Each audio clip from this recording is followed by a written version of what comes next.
Bonjour, Christian Gosselin. Je vous ai remis un document écrit sur la règle des 5 secondes de Ryan J. Dowd. Il a écrit ce livre ici, le guide pour le libraire sur l'itinérance. Il est en anglais ici, là. Excellent document. Le monsieur, il connaît vraiment ça.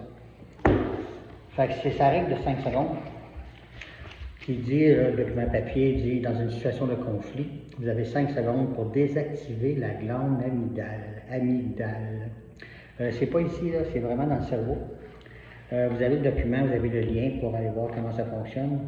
Là, quand on fait l'intervention, on s'adresse au lobe frontal, qui est plus logique, planification, prise de décision et résolution de problèmes. C'est le lobe frontal qui va calmer l'amygdale. Première chose à retenir, ça se fait pas de même, la désactivation, mais le processus doit être enclenché dans les 5 secondes qui commencent.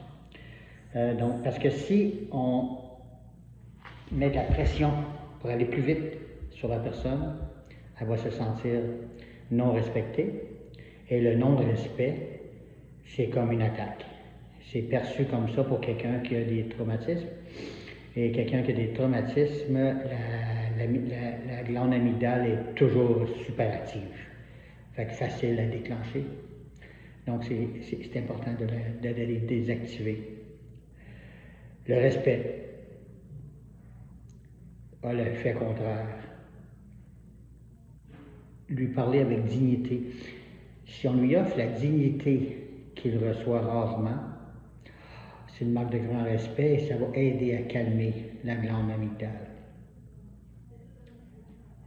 Là, le reste, c'est des courtoisies, le respect, la gentillesse, l'empathie, bien sûr. Là. Mais il offre la dignité qu'il ne reçoit jamais. C'est pour ça qu'on dit de toujours dire son prénom d'abord et ensuite lui demander son prénom. Ce sont rares les personnes qui lui demandent son prénom. Une belle courtoisie, une poignée de main. Si il répond positivement à la poignée de main, on est en affaire. Fait que c'était ça, c'était juste ça, rapidement.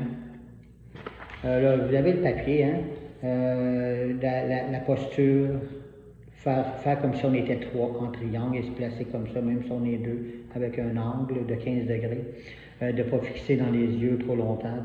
Regarder dans les yeux, si on ne regarde pas dans les yeux, c'est un manque de respect, donc une menace. Et regarder dans les yeux trop longtemps aussi, c'est une menace. Donc 3,3 secondes scientifiquement. Regardez par terre, lui, par terre, lui, par terre, lui. Ailleurs, c'est un autre, comme un désintéressement. C'est à peu près ça, hein? Jamais donner votre deuxième nom. Bonjour, mon nom c'est Monsieur Gosselin. C'est de l'autorité, ça. C'est plus un interrogatoire. C'est comme. Alors que là, on veut juste créer un lien. Fait que c'est ça que j'avais à vous dire, tout simplement. Là, je ne voulais pas juste vous envoyer un papier.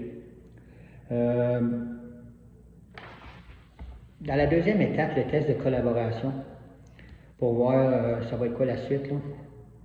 Parce que si oui, c'est très bon signe. Sinon, là, on prend notre temps, tout le temps, pareil, parce que si on le brusque, ça va déclencher, là. Il va débarquer. Mais ce que je veux dire, c'est quand on propose d'aller discuter un peu plus loin, parce que les foules qui peuvent entendre ce qu'on dit, c'est jamais bon. Donc, peut-être de proposer d'ailleurs, mais de faire le geste en même temps pour qu'ils nous suivent. Tu sais. Moi, je propose ça. Je pense que ça peut être avantageux. Fait que je vous laisse là-dessus, puis à la semaine prochaine. Bye.